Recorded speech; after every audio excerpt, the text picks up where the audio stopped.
mind and my heart.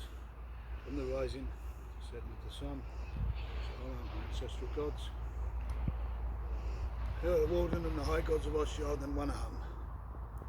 How the ancestors, how the kindreds of the northern dawn, how the last great Saxon king, Harold Godwinson.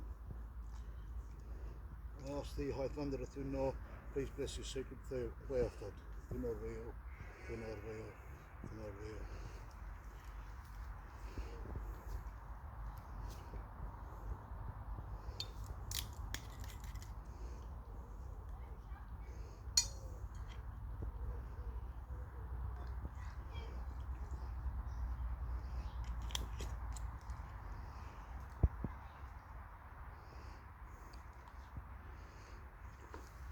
King Harold Godwinson died on the 14th of October 1066 at the Battle of Hastings, defending the English people from the Normans. His death marked the end of Anglo-Saxon rule in England and the beginning of the Norman conquest.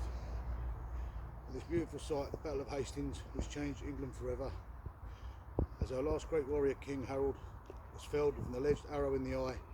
These flags here represent the flag of Wessex, the yellow wyrm, and the flag of the Shire of the Godwinsons, a powerful Anglo-Saxon family, and the flag of East Anglia, where Harold Godwinson had also held an earldom. The Viking warlord Harold Hardrada,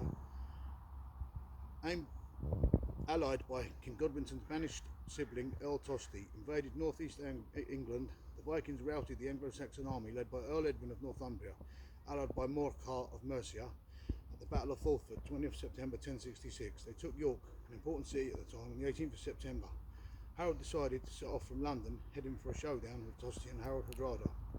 York was over 200 miles away, and it would be a long, hard march, but he hoped to do it in 6 to 7 days as they moved along the old Roman road we now call the A1 into Northumbria. They began to hear Harold.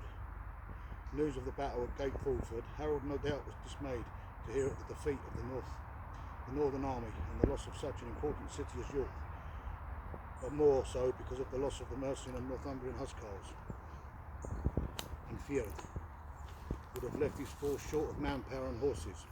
Harold Godwinson was surprised to find the way to York open and the city intact.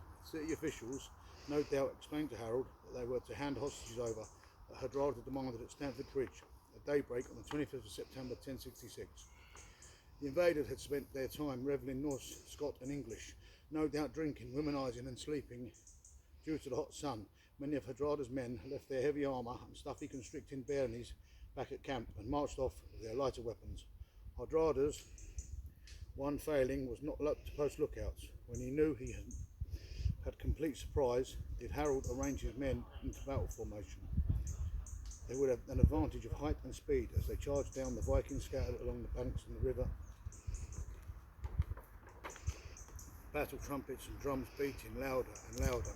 There was no small emissary party, but a fully disciplined battle-ready force, complete with mounted warriors and foot soldiers. No one was more taken aback than Tosti, who realised it was Harold himself at the head of the army. Maybe he saw the banners of the king himself, one the flag of Wessex and the other his personal battle pendant, the fighting man. Harold's army broke the shield wall of the Vikings. Harold gave the signal for his men to commence action. Maybe his archers formed and shot flight after flight into the Viking ranks. Then the first line of Saxon huscarls charged by mid-afternoon. They had been battling for around 3 hours. Hardrada's moved forward to try and regain control of a desperate situation. He was felled, some say from a savage axe wound to the neck, others say an arrow to the throat. Despite all his faults, you can't take away Tosti's bravery as he picked up the king's banner and continued the fight against his brother. But all resistance ended and the Vikings fled back to their ships, but it cost Harold a worried amount of dead. The bodies of Hardrada and Tosti were recovered. Hardrada was treated with respect and returned to Norway to be given the royal burial which was deserved of such a great warrior. Tosti was taken to the old Saxon York Minster and buried in a vault. Harold was magnanimous post-battle. He allowed Hardrada's son Olaf and the remaining men to leave unhurt with a promise to never return. Harold had no time to celebrate as he had to muster his men and march south to meet William the Bastard in battle. The Norman fleet set sail for England and arrived at Pevensey on the coast of East Sussex with 7,000 men. Harold's army would have to march 241 miles to meet Whilst en route, Harold received the news that the Normans had already landed at Pevensey. On reaching London, he gave the order for yet more men to be called to arms. His victorious army at Stamford Bridge was fragmented and spread between London and York. Moreover, he was in no fit shape to fight an immediate battle. It took the Saxons nearly 2 weeks to fully assemble a new formidable fighting force, and in that 2 weeks William was able to ravage the area around Hastings, plundering, burning and destroying communities, and even building a pre-assembled castle he had transported from Normandy. He had a strategic advantage over Harold, and he was probably trying to goad him to come to him by their violent acts on the local estates. Harold decided to march down to Sussex to face William head on. The two armies clashed at the Battle of Hastings on the 14th of October. After 9 hours of fighting, the English seemed to have the upper hand. A shout went up that William had been killed, but William lifted the visor of his helmet, showing his face to show his troops this was not so, and rallied the Normans into action. King Harold was killed by an alleged arrow to the eye, and the English were defeated. The arrow may not have killed Harold outright. This act was left to the 4 Norman knights who came across Harold on his feet, defending himself with a 2-handed axe. Brave though he was, he couldn't stave off these men who chopped him down mercilessly, mutilating his body, gouging and removing his head, slicing his stomach and disemboweling him. Only his wife, Edith Swanneck, was able to identify him. By some decorative markings on his chest, his body was taken to William's camp. Even the offer of Harold's weight in gold from his mother would not persuade William to hand his body over. However, his remains were removed from a temporary grave and possibly interred at his beloved Waltham Abbey. So he remains England's last great Saxon king.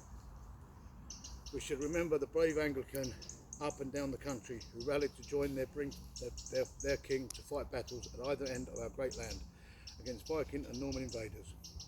Though defeated in the south, Harold and his armies remain heroic folk legends of the English people, and us true Anglican keep his memory alive. Hail Harold Godwinson, and all the true Anglican.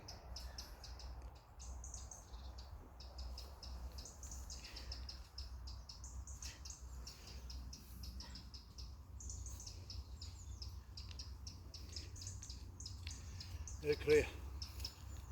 Elfod Modor. Halloes tu folder fyra modor. Bio tu grovende. Godes fed me. Fodra kia filed. Firem tunite.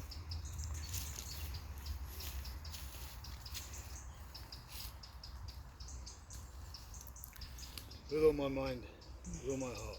From the rising, setting of the sun, I honour the gods.